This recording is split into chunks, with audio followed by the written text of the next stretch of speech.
ተመልካቾቻችን በኢትዮ ቢዝነስ ቆይታችን በዝርዝር ወደ ምንመለከተው ጉዳይ እንለፍ። ወጋገን ባንክ አዳዲስ የዲጂታል የባንክ አማራጮች እያስተዋወቀ ይገኛል። የኢስኩል አገልግሎት በአዲስ መልክ የተሻሻለው ሞባይል ባንኪንግ አገልግሎት ከክፍያ ፋይናንሻል ቴክኖሎጂ ጋር በመተባበር ያቀረበው እፎይታ የተሰኘ የዲጂታል ብድር አገልግሎት እንዲሁም የዓለም አቀፍ የቅድመ ክፍያ ቪዛ ካርድ አገልግሎት ማስጀመሩ ይታወቃል። በተለይም እፎይታ በተሰኘው ያለማሳጃ ብድር ለበርካታ ስራ ፈላጊዎች መፍትሄ ይዞ መጥቷል። ባንኩ በቀጣይም በኢትዮጵያ የባንክ ኢንዱስትሪ ተወዳዳሪ ሆኖ ለመገኘት እየሰራ ሲሆን በአጠቃላይ ባንኩ እያከናወናቸው ስለሚገኙ ስራዎች በተመለከተ ዘገባ አዘጋጅተናል። ጤና ይስጥልን ተመልካቾች፣ እንዴት አላችሁ? ዛሬ ኢትዮ ቢዝነስ ከስቱዲዮ ወጣ ብሏል። እዚህ የተገኘነው ደግሞ የተለያዩ ቢዝነስ ካምፓኒዎች የፋይናንስ ተቋማት ምርትና አገልግሎታቸው ለደንበኞቻቸው የሚያስተዋውቁበት የአዲስ ቢዝነስ ፕሮግራማችንን ወደ እናንተ ለማድረስ ነው። የዛሬ የአዲስ ቢዝነስ ፕሮግራማችን ዋና ትኩረት የሚሆነው ወጋገን ባንክ በዲጂታል ፋይናንስ ለሚሰራቸው አገልግሎቶች በተለይም ደግሞ ያለ ማስያዣ የሚሰጠውን የብድር አገልግሎትና ሌሎች የዲጂታል ፋይናንስ አማራጮችን በተመለከተ ሰፋ ያለ ቆይታ እናደርጋለን። አብራችሁን ቆዩ። ኢትዮጵያ የባንክ ኢንዱስትሪን ከተቀላቀለ 28 ዓመታትን ያስቆጠረው ወጋገን ባንክ በሀገሪቱ የፋይናንስ አገልግሎት የበኩሉን አስተዋጽኦ እያበረከተ ይገኛል። ባንኩ በመላ ሀገሪቱ 450 ቅርንጫፎችን በመክፈት ተደራሽ መሆን ችሏል። ወጋገን ባንክ ወቅቱ የሚጠይቀውን የባንክ አገልግሎት ለደንበኞቹ እያደረሰም ሲሆን ለአጠቃቀም ቀላል፣ ምቹና ፈጣን የሆኑ የዲጂታል ባንክ አገልግሎቶችን አስተዋውቋል። ይህም ባንኩ በሚያቀርባቸው አገልግሎቶች በደንበኞቹ ዘንድ ተመራጭ ሲሆን ከ4 ሚሊዮን በላይ ደንበኞችም ማፍራት አስችሎታል። በሀገራችን ኢትዮጵያ የፋይናንስ ዘርፍ በተለይም የባንክ አገልግሎት ተደራሽነት ውስንነትን ለመፍታትም ሰፊ ስራዎችን እያከናወነ ይገኛል። ዛሬ የኢትዮ ቢዝነስ ፕሮግራማችን የአዲስ ቢዝነስ መሰናዷችንም ባንኩ ለብዙሃን ያቀረበው ያለማስያዣ የሚሰጠው ወጋገን እፎይታን ጨምሮ ሌሎች አገልግሎቶችን ወደ እናንተ እናደርሳለን።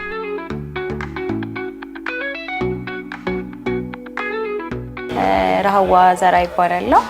የተሰማራሁት የሴቶች አልባሳት መሸጫ ውስጥ ነው። ስሜ ቤዛዊት ያለው ይባላል። የተሰማራሁት የስራ መስክ በኮስሞቲክስ እና በህፃናት አልባሳት ነው። ስሜ ሙሉመቤት መለሰ ይባላለሁ። የተሰማራሁበት የንግድ ዘርፍ እያያችሁት ነው፣ በልብስ ነው። ወደዚህ ብድር የገባሁት አጋጣሚ ሆኖ ጓደኛዬ ይህንን ብድር ተጠቃሚ ነበረችና በሷ ምክንያት ሆኖ እሷ ሪኮመንድ አድርጋኝ ሄድኩኝ። ሲሄድ ደግሞ በጣም ቀላል ነበረ። ምንም ኮላተራል አላስፈለገኝም። ኢቭን ጊዜም ገደብም አልነበረውም። ጠዋት ላይ ነበረ የጠየኩት። በ3 ሰዓታት ውስጥ ክፍያውን ፈጸሙልኝ። ወዲያውኑ ብራችን ይዘን መርካቶ ሄደን ገዝተንበት መጣን። ወጋገን ባንክ ነግሬያለሁኝ። በስራ ምክንያት አታች አለኝ። ለምን እንደዚህ አትጠቀምም ሲሉኝ እስከ ስንት ብር ነው ስላቸው እንደዚህ ነው ያደገ ሄዳል እንደዚህ ሲሉኝ በቃ ኮንታክት ጀመርኩኝ። በጣም ከምነግርህ በላይ በጣም ቤተሰብ የሆኑ ልጆች ናቸው። ጥሩ አድቫይስ ያደርጉኛል፣ እንዴት መስራት እንደሚቻል እነሱ ሁሉ ሳፖርት ያደርጉኛል። ገባ ያው ውስጥ ባሉ ባለሙያዎች ነበር የሰማሁት። ከዛ በኋላ እኔ መድሉን ኮንታክት አድርገውኝ ነው የጀመርኩት። ከዛ በኋላ ግን በጣም ተጠቅሜበታለሁ። እኔ ብቻ ሳልሆን በዚህ አካባቢ ያሉ ሴቶች ተጠቅመውበታል። ምክንያቱም ብር በሌለ ሰዓት ያለምንም ማስያዣ ስለሆነ ባንኩ ብድሩን አገልግሎቱን እየሰጠ ያለው፣ ስለዚህ ብዙ ሴቶች ተጠቅመውበታል ባይ ነኝ። ወጋገን እፎይታ በአጭር ጊዜ ውስጥ በበርካታ ወጣቶችና ሴቶች አይነተኛ የፋይናንስ አማራጭ ሆኗል። በተለይም መስራት እየቻሉ መንቀሳቀሻ ካፒታል ለሌላቸው የቢዝነስ ሐሳባቸውን ወደ ተግባር እንዲለውጡ አስችሏል። ለአጠቃቀም ቀላልና ምቹ መሆኑ እንዲሁም የባንኩ ቀልጣፋ አገልግሎት ደግሞ በበርካቶች እንዲመረጥ አስችሎታል። የመጀመሪያው 30 ሺህ ነው። ከዛ በየጊዜው በመለስክ ቁጥር እያደገ የሚሄድ ነው። ስለዚህ አሁን እኔ 4ኛ ዙር ላይ ደርሻለሁ። አሁን የ4ኛውን ዙር አልወሰድኩም፣ ግን እስካሁን ድረስ እየተጠቀምኩበት ፕሮሰስ አረገኝ። ከዛ ሲስተሙ አክቲቭ ሲያደርግላቸው ከሰዓት ነው የለቀቁልኝና ምንም አይነት ፕሮሰስ አልነበረው፣ መንገላታትም አልነበረው፣ ማስያዣም የለውምና በደንብ ጠቅሞኛል። በሰዓቱ እንዴት ነበር መሰለህ ሁኔታው? የቤት ኪራይ ነበር። እንደገና ደግሞ ሽያጭ የሌለባቸው ወቅቶች አሉ። እንግዲህ የበዓል ጊዜ ጾም ሲሆን ምናምን አለና ያኔ ደግሞ ብር ያነሰብን ጊዜ ነበረ። ስለዚህ ልክ ስንሄድ ወዲያው ሲሆንልን አይነት እቃውን አናመጣበትም ብለን አመጣንበት ማለት ነው። ስለዚህ አሪፍ እድል ነው። እንደሌላው ወር ምናምን ቆይተን ምናምን አይደለም። ወጋገን ባንክ አዳዲስ የዲጂታል የባንክ አማራጮችን እያስተዋወቀም ይገኛል። የኢስኩል አገልግሎት በአዲስ መልክ የተሻሻለው የሞባይል ባንኪንግ አገልግሎት ከክፍያ ፋይናንሻል ቴክኖሎጂ ጋር በመተባበር ያቀረበው እፎይታ የተሰኘ የዲጂታል ብድር አገልግሎት እንዲሁም የዓለም አቀፍ የቅድመ ክፍያ ቪዛ ካርድ አገልግሎት ማስጀመሩም ይታወቃል። በተለይም እፎይታ የተሰኘው ያለማስያዣ ብድር ለበርካቶች ስራ ፈጣሪ ወጣቶች መፍትሄ ይዞ ስለመምጣቱም ባንኩ ይናገራል። ጥሩ ታዝባችኋል። አንተም እንዳልኩ እፎይታ ላይ ስናየው ማነው ብዙ መስራት የሚፈልጉ እንዳልኩ ዛሬ ለምሳሌ 10,000 ከሆነ አቅሙ እፎይታ 20,000 ቢሰጠው 30,000 ሆነ ማለት አቅሙ የመስራት ፍላጎቱንም በዛው ልክ ነው የምናሰፋው። ሰውን ተደራሽ ማድረግ በጣም በዛው ልክ እናሰፋው። ነገር ግን የተለመደው አሰራራችን ግን ከዚህ ፊት ባንኪንግ የምንሰራበት አካባቢ ግን ይሄን እድል የሚሰጥ አልነበረም። ምናልባት ያችን 10,000 ልንለቅም ይችላል ማታ። ነገር ግን ይሄ ሰው አቅሙ የተገደበው በካፒታል ነው እንጂ ብናሰፋው ከዚህ በላይ መስራት ይችላል ብለን አናስብ ነበር። ያንን ፕሮዳክት እንድናስብ አድርጎናል። ዲዛይንም ስናደርጋቸው እፎይታን ስንጀምር በጣም ሪዘርቭድ ያው እንደ ባንኪንግ የለመደው አዲስ አሰራር ስለሆነ ሪዘርቭድ ነበርን። በኋላ ላይ ግን ያሰፋ ነው ሊሚቱን ከፍ ያደርገው ስመጣ ሰው መስራት ይፈልጋል። በቃ ፕራክቲካሊ ብሬክ መደረግ ያለበት በጣም ሰፊ ኦፖርቹኒቲ አለ። ያንን ሰፊ ኦፖርቹኒቲ ግን አንድ ባንክ ብቻ ታፕ ማድረግ አንችልም። ገና ብዙ ያልደረሰበት እንዳለ ነገር። ነገር ግን ዋናው ምንድነው ዳታውን ግን ሪፋይን ማድረግ ያስፈልጋል። ሰውን ማሳመን ይፈልጋል። አዌርነስ ይፈልጋል። ሀሳብ እያላቸው ስራ መስራት እየቻሉ የገንዘብ እጥረት ስላለባቸው ብቻ ማደግ የማይችሉ ስራቸውን መስራት የማይችሉበት ሁኔታ ነው ያለው የነበረው። ይሄን የእፎይታ የዲጂታል ብድር ስናመጣ በዋናነት ታርጌት ያደረግነው ሴቶችን ነው። ሴቶቻችን አክሰስ የለውም ብድር የማግኘት አክሰስ። አሁን በየሰፈራችን በየመንደሩ ትንንሽ ቢዝነስ የሚሰሩ ሰዎች ኑ ቡና ጠጡ ምትሰራ ትንሽዬ ምግብ ቤት የከፈተች ሴት የዲማንድ የሽያጭ ችግር ሳይኖርባት ነገር ግን የስራ ማስኬጃ ገንዘብ እጥረት ስላለባት ብቻ ስራዋን ማስፋት አትችልም ነበረ። አሁን እፎይታ የዲጂታል አማራጭን ይዘን መጣን።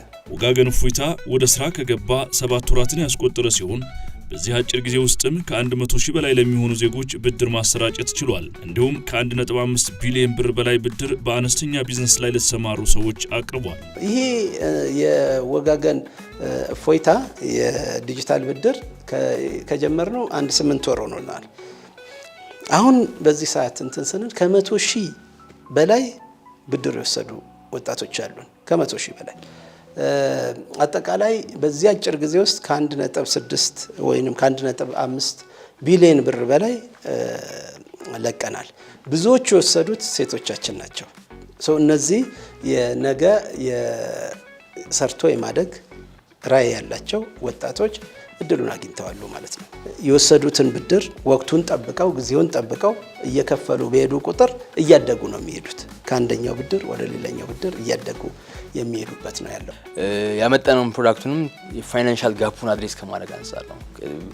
በጣም ሰፊ የፋይናንስ ዲማንድ አለ። በጣም ሰፊ እና በጣም ብዙ በርከት ያለ የስራ ፈጣሪ ወጣት አለ። ያለው የስራ እድል በጣም አነስተኛ ነው። ስለዚህ ለዛ ሰው የሚያስፈልገው ፋይናንስ የሚያስፈልገው ሀሳብ አለው፣ ጉልበት አለው፣ አቅም አለው፣ ግን ፋይናንስ ያስፈልገዋል። ለምሳሌ ማይክሮዎቹ የሚፈልጉት ብድር በጣም ሊሚትድ የሆነ አማውንት ነው። ያንን አማውንት በተለመደው ባንኪንግ አሰራር ብናስቀጥለው አይቻልም። መጥቶ ብራንች መጥቶ ፎርሞል ዲቴልስ ኢምፖሲብል የሚያደርገው።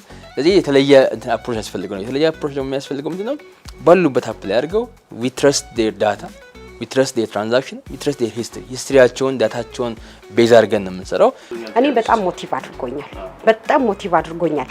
እንደምንድነው አንድ ጫማ መጣ ሲባል የትም ቦታ አልሮጥም፣ ቀጥታ እዛ ነው የሚሄደው። አመጣለሁኝ፣ ያው እመልሳለሁኝ። ሞቲቭ የሚያደርግህ ምንድነው? በቃ ያለ ምንም ነገር በኮንፊደንስ ነው ሄደህ የምትወስደው። ልክ እንዳስቀመጥከው ብር እኮ ነው የምትወስደው። ትወስዳለህ፣ ታዲያ በክብር መመለስ አለብህ። እኔ በጣም ሞቲቭ አድርጎኛል። የትኛውም ብራንች ነው። ስለዚህ ሴቶች የትኛውም ንግድ ላይ የተሰማሩ ሴቶች ጉልት ነጋዴዎች ሊሆኑ ይችላሉ፣ የቤት ኪራይ ያነሳቸው ሊሆኑ ይችላሉ። እንደኔ ደግሞ በተለያየ ምክንያት ቢዝነሳቸው ተዳክሞ የነበሩ ሰዎች ያው ይደጉማቸዋልና የዚህን እድል ተጠቃሚ ሆኑ ባይነኝ። ሌላው ወጋገን ባንክ አገልግሎቴን በእጅጉ ያሻሽልልኛል ካላቸው ጉዳዮች አንዱ የኤጀንት ወይንም የወኪል ባንክ ተጠቃሽ ነው። የባንክ ቅርንጫፍን ተክተው አገልግሎት የሚሰጡ ሲሆን ይህም የትኛውም የሀገሪቱ አካባቢ ያሉ ዜጎች በማንኛውም ሰዓት አገልግሎት እንዲያገኙ የሚያስችል ነው። ከዚህ በፊት የነበረን ኤጀንሲ ባንክ እንዳሱንም እንደ አዲስ ሪኖቬት አድርገን አሁን ላይ አክቲቭ ከሚባሉ ዋሌት እንትሮችን መርጅ በማድረግ ያመጣ ነው ፕሮዳክት ወጋገን ኢብር ብለናል። እሱ ደግሞ ቤዚካሊ አድሬስ የሚያደርግልን ክፍል ምንድነው? ይሄ ለባንኪንግ አክሰስ ያልነበረውን ፕላስ የኛንም የቅርንጫፍና የአክሰሲቢሊቲ ኔትወርክ የሚያሰፋልን። ምክንያቱም ቅድም እንዳልኩ 450 ብራንች አለን። ነገር ግን በጣም በአጭር ጊዜ ውስጥ እንኳን በሺዎች የሚቆጠሩ ኤጀንቶች አሉ። እነዚህ ኤጀንቶች ማለት ብራንች ማለት ናቸው። ከብራንች አነስ ያለ ሰርቪስ ማለት ብራንች ላይ ስመጣ ብዙ ስራዎች ታገኝ ትችላለን። እነዚህ ግን በጣም ቤዚክ የሚባለው የባንኪንግ ሰርቪስ ካሽን ካሽ አውት የተለያዩ ፔመንቶች መፈጸም ትችልበት ፕላትፎርም ነውና ወጋገን ኢብር ደግሞ በቅድቡ ሪሰንትሊ ኢንትሮዲዩስ ያደረግነው ነው። ይሄ ያልተደረሰውን የባንኪንግ ማህበረሰብ የምናደርስበት ያልደረስንበትን ቦታ የምንደርስበት ነው ብለን እናስበው በፓይለት ደረጃ ያለንበት ፕሮዳክት ነው። ነገር ግን በስፋት የምንሰራበት ወኪሎቻችን ባንኩን ወክለው ስራ የሚሰሩ በየአካባቢው በየገጠሩ ትንሽ የተሻለ በዲጂታሉ ላይ ንቃት ያላቸው ትንንሽዬ ስራ የሚሰሩ ቢዝነስ የሚሰሩ ወጣቶች የባንኩ ወኪል ሆነው ማህበረሰቡን ማንቃት ስለ ሞባይል ዋሌት ምንድነው፣ እንዴት ነው ሰዎች እንዴት መመዝገብ ይችላሉ የሚለውን የሚያነቃ ብዙ ሰዎች እዚህ ፕላትፎርም ላይ እንዲመዘገቡ ሬጂስተር እንዲያደርጉ የሚያደርግ የባንኩ ወኪል ማለት ነው። ይሄ ወኪል ሌላኛው እንግዲህ የሞባይል ዋሌት አንዱ ነን ካሽ ነው አይደለ? ካንተ አካውንት ወደ እኔ አካውንት በቁጥር ነው የምንገበያየው ማለት ነው። ኢንኬዝ ግን ካሽ ሊያስፈልግ ይችላል። ስለዚህ ይሄ ወኪላችን በተለይ ኤጀንቱ በያለበት ቦታ ላይ ካሽን ከከስተመሮች ከደንበኞች ይቀበላል፣ ወደ ዋሌታቸው ማስተላለፍ ይችላል። በኢትዮጵያ የፋይናንስ ዘርፍ እንደ ክፍተት ከሚጠቀሱ ጉዳዮች አንዱ የፋይናንስ ተደራሽነቱ ውስንነት ነው። መረጃዎች እንደሚያሳዩትም በኢትዮጵያ የፋይናንስ ተደራሽነት ከ45 በመቶ ያልበለጠ ነው። አብዛኛው የባንክ አገልግሎት በከተሞች ላይ የተገደበም ነው። ወጋገን ባንክ ይህንን ክፍተት ለመሙላት ያስችለኛል ያለውን አሰራርም እያከናወነ ይገኛል። የትኛውም የሀገሪቱ አካባቢ ያሉ ዜጎች ተጠቃሚ የሚሆኑበት ወጋገን ኢብር የተሰኘ አገልግሎት ማስተዋወቋል። ይህ በዲጂታል የታገዘ አገልግሎት በባንክ ተደራሽ ሳይሆን የቆየውን ሰፊውን የህብረተሰብ ክፍል በቀላሉ የባንክ አገልግሎት ተጠቃሚ እያደረገም ይገኛል። ምንድነው ይሄ ወጋገን ኢብር ይዞት የመጣው በተለይ ከሞባይል መኒ ጋር በተያያዘ ግዴታ ቅርንጫፎቻችን በዛ አካባቢ መገኘት አይጠበቅባቸውም። ሰው የትኛውም የሀገሪቷ ኮርነር ላይ የሚገኝ ማንኛውም ሰው ኮከብ 602 መሰላል ብሎ ቢደውል ከዛ በኋላ የሚጠይቃቸው ጥያቄዎች አሉ። ስምህን ይጠይቃል። ቀላል ጥያቄዎች ራስህ የምትሞላቸው። ልክ እሱን ሞልተ ስጨርስ የወጋገን ኢብር ሞባይል ሰርቪስ ተጠቃሚ ሆንክ ማለት ነው አገልግሎቱን። ስለዚህ ሰዎች ላንተ ገንዘብ ሊልኩልህ ይችላሉ። በዛ እንትን ገንዘብ መቀበል ትችላለህ። ክፍያዎችን ለተለያዩ አካላት መፈጸም ትችላለህ በወጋገን ኢብር። ይህ ማለት የኛ የቅርንጫፍ ተደራሽ መሆን ሳይጠበቅብን ሰዎችን በማስ ማግኘት እንችላለን ማለት ነው። የወጋገን ኢብር ኖርማሊ አንድሮይድ መሆን ወይንም አይኦኤስ መሆን አይጠይቅም። ማንኛውም ስልክ መለስተኛ ስልክን ተጠቅሞ የሞባይል መኒም ተጠቃሚ ያደርጋል። ስለዚህ የባንክ አገልግሎትን በየበሩ 24 ሰዓት 7ቱንም ቀን ሰዎች የሚያገኙበት። ቅርብ ጊዜ ወዲህ በኢትዮጵያ ፋይናንስ ዘርፈ ብዙ ለውጦች እየታዩ ይገኛሉ። የባንኮች ዝቅተኛ የመመስረቻ ካፒታል ማደግ፣ የውጭ ባንኮች ወደ ኢትዮጵያ እንዲገቡ መወሰኑ፣ የብድር ስርጭት ገደብና ሌሎችም ተጠቃሾች ናቸው። ከዚህ አኳያ የኢትዮጵያ ባንኮች በቴክኖሎጂ በብቁ የሰው ኃይልና በልዩ ልዩ የባንክ መሰረተ ልማቶች ራሳቸውን ማዘጋጀት እንዳለባቸው ይነሳል። ወጋገን ባንክ በቀጣይ የተሻለ ተወዳዳሪ ባንክ ለመሆኑም የሚያስችሉትን ስትራቴጂ ቀርጾ እየሰራ ስለመሆኑም አስታውቋል። የባንኩን ሞስት ሰርቪስ ወደ ቴክኖሎጂ ማምጣት ስራ ሰፋፊ ስራዎች ሰርተናል ባለፉት ጥቂት ዓመታት። በርግጥ ባንኩ ሲቋቋም ጀምሮም ቴክኖሎጂ ላይ ኢንቨስት በማድረግ ነገር ግን አሁን ደግሞ ጊዜው የሚፈልገው መልክ ደግሞ ሪኖቬት ያደረገ ያሻሻለ ደግሞ ያመጣቸው ሰርቪሶች አሉ። ካፒታል ማርኬት ፎርሜሽን ላይ ጉልህ ሚና ከነበራቸው ተቋማት የሚመደብ ነው። ቀጣይ የሚመጡት ነገሮች ኮምፒት ለማድረግ ካፒታሉን ማሳደግ ስራ ላይ የሚገኘው አሁንም ካፒታሉን የብሔራዊ ባንክን ሚኒመም ትሬሾልድ ካሟላ ኦልሞስት አመት አልፎታል። ግን በዛ ብቻ ባለመገደብ ከዚህም በላይ ፈርዘር ኢንሃንስ የማድረግ ስራዎች እየተሰሩ ነው ያሉት። ስለዚህ ፊውቸር ሬዲ የማድረግ ስራዎችን ይሄ ፋውንዴሽናል ማለት ስራዎች እየሰራን ያለብንና ለሚመጣውም ኮምፒቲሽን ራሱን ብቁ ያደረገ የሚገኝበት ሁኔታ ላይ የሚገኘው እንደ ባንክ